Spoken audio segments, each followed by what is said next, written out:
Today is encouraging your pastor. And in encouraging your pastor, she gets strength from it. She gets joy from it. And when the hard knocks come, she knows that somebody loves her. Somebody put out balloons and they put little things in the floor. And they just said, Pastor, we love you. They took time out. So many times we do love people, and we do think a lot about what you do for us, but we don't say thank you. That's right. And sometimes we don't say anything, so we don't know if you don't say, you know. So we have to say it. We have to do it. And you've done it here today. It's beautiful in here. And I just wish my little crew was with me to see what God is doing down here and staying in that friendship. Amen. All right. And like I say, encouragement goes a long way. And just keep on encouraging your pastor as she encouraged you. So when she was telling me when I come in how she's doing and what she's doing. And I just thank God for it. And I look forward to coming back. And I still have her on my list to try to get her up to Covington. And I thank God for, I'm associate minister at the Wrightsville Baptist Church. Pastor Jerome Basham out of Staunton, Staunton on my mind. Roanoke, Virginia, pastors us over there. And I do have, I was brought up, it doesn't matter. I know it doesn't matter to you. And I know he won't feel bad if I say this, but I was brought up in the Holiness Church all my life. And I had 5 kids. And on the way to having grandkids. And all my kids left home and went to college and went out in the world. And the Lord told me, the Spirit of the Lord told me, go be with your husband. He said, go be with your husband. Well,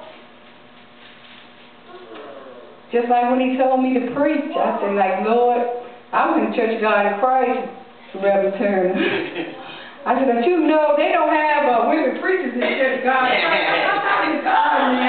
he said, I want you to preach and teach my gospel. I said, well, God, you got me evangelist missionary. You know they don't allow us to preach over the Church of God in Christ. He said, I want you to preach and teach my gospel. Man, I tell you, it was a year before I even told anybody. Not so much that I didn't want to do it, but it was, it was the opposition. Then he told me to go be with my husband. And my husband always said he wasn't coming over here, and I said, I'm not going over there. I'm not going to walk y'all holy roads, and I'm not going to walk y'all back. Yeah, I want to keep it real. Keep it real. The Lord dealt with me, and one day he was saying, the pastor going around to see people about their, join the church. I said, well, tell them to put my name on the list. All right.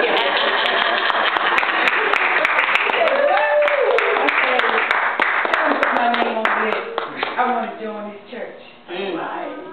My husband was so afraid for me because he knew that the homeless people were, there was such a lot of stones in the building. And he knew that I was very active. And he knew that I was, doing programs and this and that and everything he's trying to do. And he was so afraid that I would come over to the Baptist church and die and wiggle up and die. He said, because we don't move too much over here.